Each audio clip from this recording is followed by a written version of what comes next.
Mobile phone industry में कुछ brands आए और गए, कुछ ब्रांड्स पॉपुलर हुए फिर रिप्लेस हो गए, लेकिन ब्लैकबेरी उन ब्रांड में से था जो सिर्फ मार्केट से नहीं गया। उसने पूरी इंडस्ट्री को ये दिखा दिया कि पावर, पैसा और इन्फ्लुएंस होने के बाद भी एक कंपनी कैसे धीरे धीरे खुद को कॉर्नर में ले जा सकती है। जब दुनिया रिंगटोन और एसएमएस के अराउंड घूम रही थी, ब्लैकबेरी उस वक्त ईमेल की बात कर रहा था, और ये नॉर्मल ईमेल नहीं था, secure, encrypted, direct corporate server से कनेक्टेड। 1990s के एंड में बिजनेस के लिए सबसे बड़ी प्रॉब्लम ये थी कि ऑफिस के बाहर जाते ही कम्युनिकेशन कंट्रोल से बाहर हो जाता था। लैपटॉप्स हैवी थे, इंटरनेट अनरिलायबल था और मोबाइल फोन सिर्फ बेसिक काम करते थे। इस गैप में कनाडा की company research in motion quietly काम कर रही थी। 1999 में जब RIM ने अपना वायरलेस डिवाइस इंट्रोड्यूस किया तो ये एंटरटेनमेंट के लिए नहीं बना था, ये बोर्ड रूम्स, बैंक्स और गवर्नमेंट ऑफिस के लिए बना था। इसीलिए ब्लैकबेरी शुरू से ही मास मार्केट से अलग ट्रैक पर चल पड़ा। कीबोर्ड उसका सबसे पहचान वाला हिस्सा बना। टच स्क्रीन फैशनेबल लग सकता था, लेकिन ब्लैकबेरी का फोकस स्पीड और एक्यूरेसी पर था। ईमेल्स लिखो, सेंड करो और सिस्टम बैकग्राउंड में साइलेंटली काम करता रहे। 2000 के बीच तक ब्लैकबेरी कॉर्पोरेट कम्युनिकेशन का डिफॉल्ट स्टैंडर्ड बन चुका था। US government agencies, intelligence departments, Fortune 500 company सब ब्लैकबेरी यूज कर रहे थे। व्हाइट हाउस जैसे हाई सिक्योरिटी जोन्स में ब्लैकबेरी अलाउड था, जबकि बाकी फोन सिक्योरिटी रिस्क माने जाते थे। इस स्टेज पर ब्लैकबेरी एक प्रोडक्ट नहीं था, वो एक नेटवर्क था, एक सिस्टम जिसमें सर्वर्स, इंक्रिप्शन और हार्डवेयर टाइटली कनेक्टेड थे। जितना ज्यादा ब्लैकबेरी स्प्रेड होता गया, उतना ही ज्यादा इन्वेस्टर का कॉन्फिडेंस बढ़ता गया। वॉल स्ट्रीट के लिए ये एक रियर कॉम्बिनेशन था, टेक कंपनी लेकिन प्रेडिक्टेबल रेवेन्यू के साथ। 2007 से 2008 के आसपास ब्लैकबेरी अपने एब्सोल्यूट पीक पर था। कंपनी की टोटल मार्केट वैल्यूएशन लगभग $80 बिलियन के करीब पहुंच चुकी थी। शेयर प्राइस $140 पर शेयर के आसपास ट्रेड कर रहा था। ग्लोबल स्मार्टफोन मार्केट का लगभग आधा हिस्सा ब्लैकबेरी के कंट्रोल में था और इंटरप्राइज सेगमेंट में डोमिनेंस और भी ज्यादा। इसी दौरान एक इन्वेस्टर ब्लैकबेरी के साथ सबसे गहरा जुड़ा रहा, फेयरफैक्स फाइनेंशियल होल्डिंग्स। प्रेम वास्ता के थ्रू फेयरफैक्स ने ब्लैकबेरी में सालों तक हैवी कैपिटल लगाया, जब कंपनी ग्रो कर रही थी तब भी और जब प्रॉब्लम आनी शुरू हुई तब भी।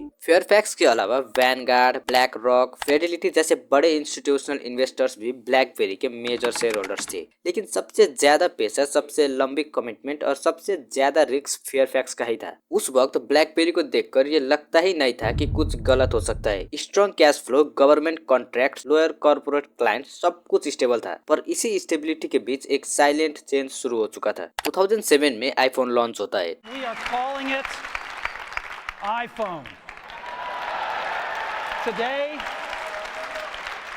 Today Apple is going to reinvent the phone. Touch screen, multimedia, internet browsing और बाद में ऐप इकोसिस्टम। फोन का मतलब धीरे धीरे सिर्फ काम का टूल नहीं रहा। ब्लैकबेरी ने इस शिफ्ट को देखा, लेकिन उसकी सीरियसनेस को अंडर एस्टिमेट किया। उसका मानना था कि बिजनेस यूजर्स एंटरटेनमेंट और एप्स के लिए फोन नहीं खरीदते, इसीलिए उनका फोकस ईमेल, कीबोर्ड, सिक्योरिटी पर ही रहा। लेकिन मार्केट सिर्फ बिजनेस यूजर्स तक लिमिटेड नहीं रही। स्मार्टफोन एक पर्सनल डिवाइस बनने लगा, और पर्सनल डिवाइस का एक्सपेक्टेशन अलग होता है। ब्लैकबेरी का ऑपरेटिंग सिस्टम सिक्योर था, लेकिन फ्लेक्सिबल नहीं था। डेवलपर्स के लिए एप्स बनाना मुश्किल था। यूजर एक्सपीरियंस स्मूथ नहीं लगता था, खासकर जब लोग iOS और एंड्रॉइड देख चुके थे। कंपनी के अंदर चेंज पर डिसीजन होती रही, लेकिन डिसीजन मेकिंग स्लो थी, और टेक इंडस्ट्री में स्लो होने का मतलब होता है लेट। जब ब्लैकबेरी ने टच स्क्रीन डिवाइसेस और नया सॉफ्टवेयर पुश करना शुरू किया, तब तक एंड्रॉइड इकोसिस्टम स्टैब्लिश हो चुका था। एप्पल का ऐप स्टोर स्ट्रॉन्ग हो चुका था। डेवलपर्स अपनी डायरेक्शन चूज कर चुके थे। 2010 के बाद डिसलाइन नंबर्स में दिखने लगे, मार्केट शेयर गिरने लगे,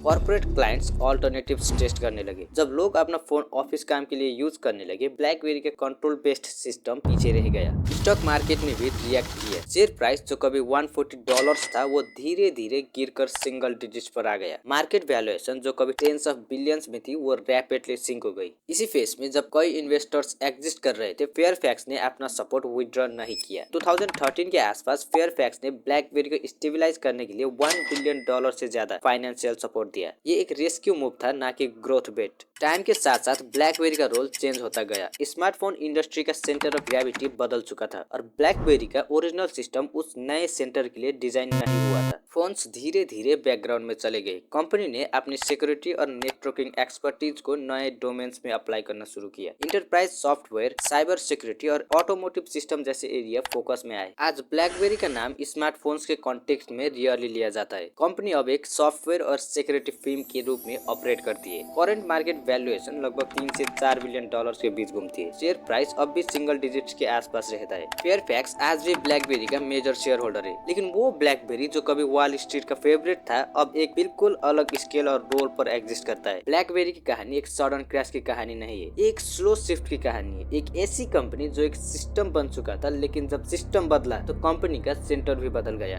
तो आज ब्लैकबेरी फोन मार्केट की दुनिया में एग्जिस्ट नहीं करता। अगर आपको नोकिया के डाउनफॉल के बारे में जानना है तो इस वीडियो पर क्लिक करो। मैं आपसे वहीं मिलता हूँ।